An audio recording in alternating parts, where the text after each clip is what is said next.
Yeah. For all the G Street niggas, man. Yo. I'm from G Street, this bitch with D money and shit. Lactose and time. Mycreed, co-face the grade 16, you feel the rope, nigga. G Street, where the G's what up to my nigga? Get the book at Urban Cuts. You see what it is, man. Part of Last 48 is based on that. Let me get my man's Castromatic.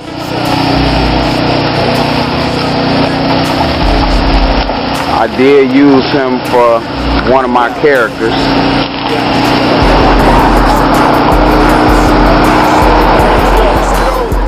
Ignorance is shots, that's the sound of the town. And if you shining right, bitches gon' follow you around. Weed and pills be calming them down. I'm up to 6 and wood. It's your boy Norman Cash, representing for Crime for NT.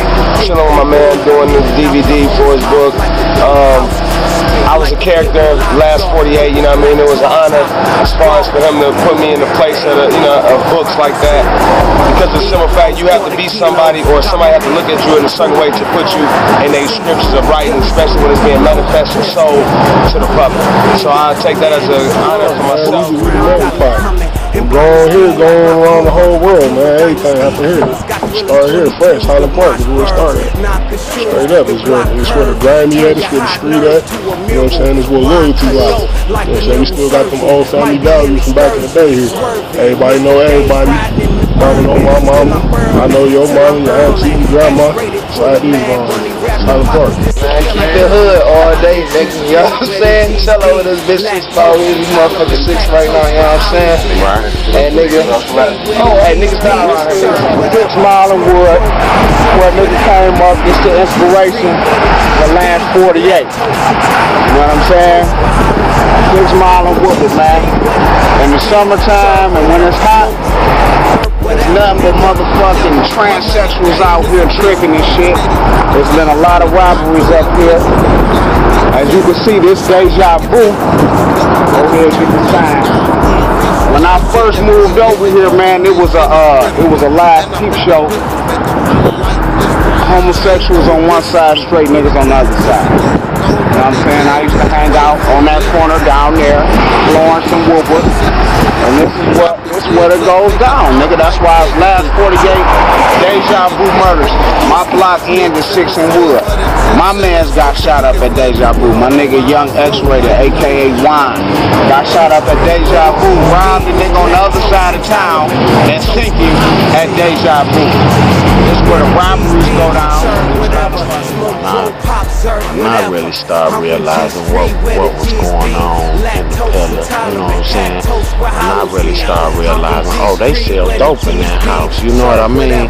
Or they sell weed right there, you know what I'm saying? Or that nigga's a killer, you know what I'm saying? Or that nigga been shot 20 times. This nigga that really been shot 20 times, they used to stay next door to Mycreed. Matter of fact, he's the home of the griminess, you know what I mean? It's like a lot of people here either, you know what I mean, supported by the government or the street support them, you know what I mean? It's a lot of imperfections with Highland Park, you know what I mean, that a lot of other cities have, but Highland Park just so small, it all combines, you know what I mean, and it's a bigger mess than somewhere else because it's just everybody grimy, man. You gotta do what you gotta do, you know what I mean? And it's like they come across, you know what I mean, from the suburbs because it's the medium outlet to Detroit. And Highland Park got everything, whatever you want, blow, pills, crack, weed, you know what I mean? It's like every house that's standing is damn near either a spot or somebody doing something out of that house other than the ones that's tore down or the ones that's being ran by older individuals, senior citizens. Other than that, niggas killing each other, you know what I mean, for nickels and dimes because they don't know how to come together as a team to build a bigger pot. So you robbing a nigga who really don't got just as much as you just to survive or, you know, gorillas for real, dedicated to killers like my nigga Avis. Young, black, and dangerous, wondering what can save us. The Bible, a rifle with the shot of David. To my brothers, Alex and Dave, incarcerated. Black stars playing cards with Satan behind bars. I'm praying, motivated by broken dreams and smoking things.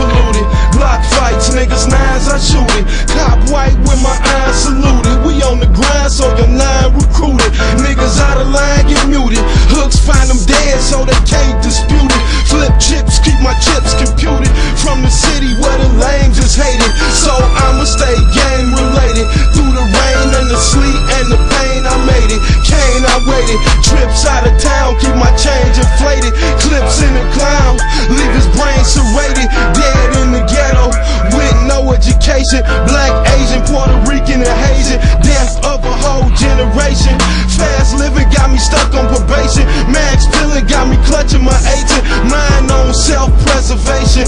One love to my thug nation, ducking probation.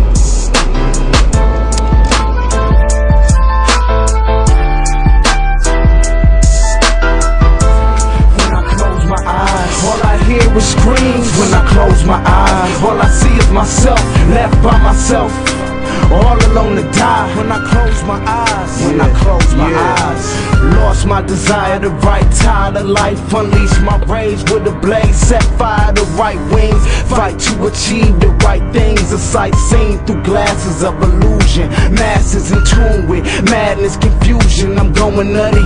What I see people do for the love of money, leave their brother bloody, turn their mother slutty, and we flashing lights to one side. Police occupation. They done had these boys over here for 20 minutes looking for something to lock them up for. And you smoking. That's occupation.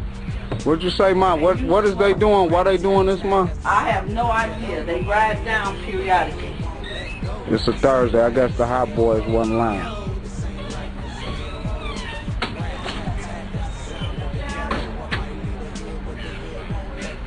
Bodies, drugs, you know, everything you can think of or whatever, but you know, you gotta expect that when you're in the hood or whatever. Right, okay. Alright, that's what's up. And back in the day, HP used to be jumping in the summertime, you know what I'm saying?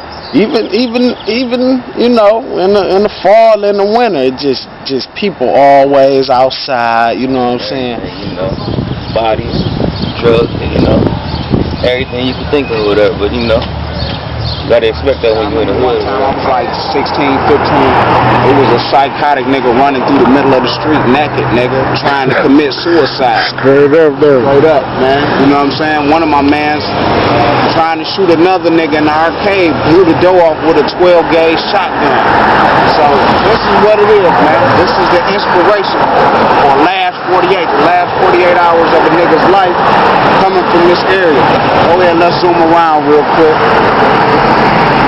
And of course, this is the street, Geneva, that all of the characters from last 48 stay at. They all live on the same street with different blocks, but they don't know each other. Which in turn is basically saying that we gotta get that community back. That shit is not unheard of for people to live on the same street, not know each other, and when they first meet us over the barrel of a gun. So that's what it is. And part of the book was also inspired by a brother who was from Geneva that I even didn't know personally. I've been living on Geneva since '87. I didn't know him personally. He came back from Iraq after fighting in the war and got killed over some Cartier glasses by another nigga who lived on Geneva, supposedly or allegedly. But the nigga's doing time for that from Geneva.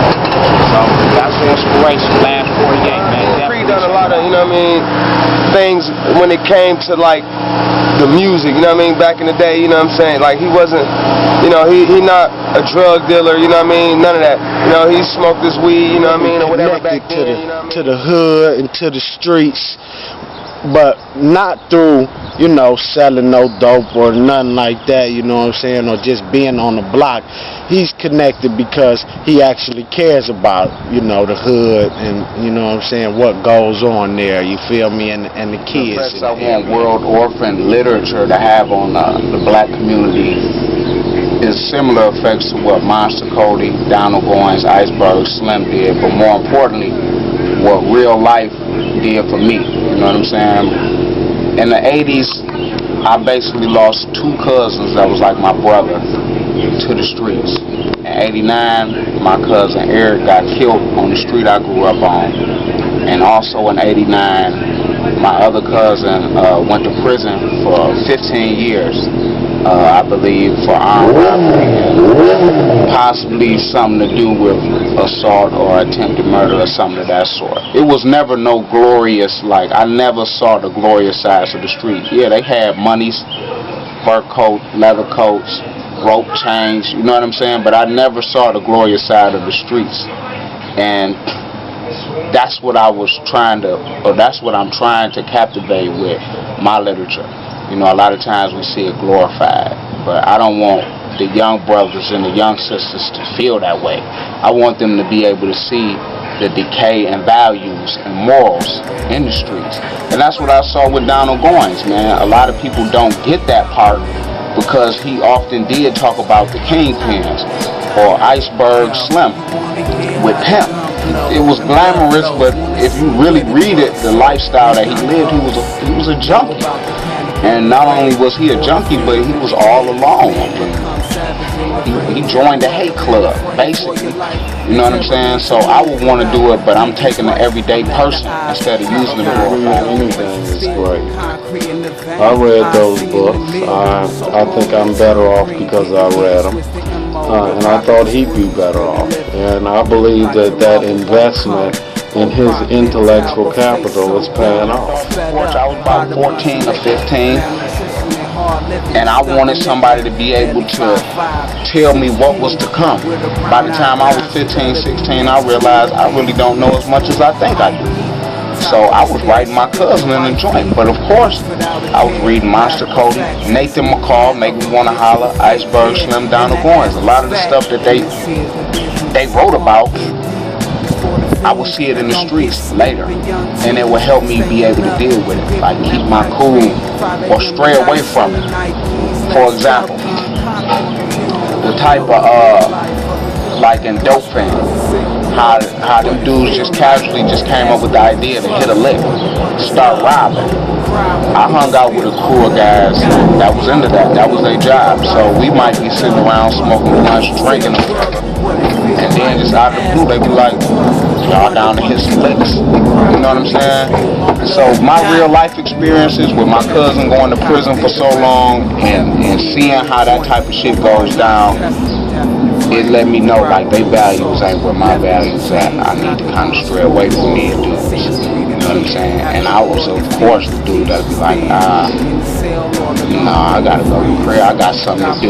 You know what I'm saying? And they was out robbing. But that's just how what happened.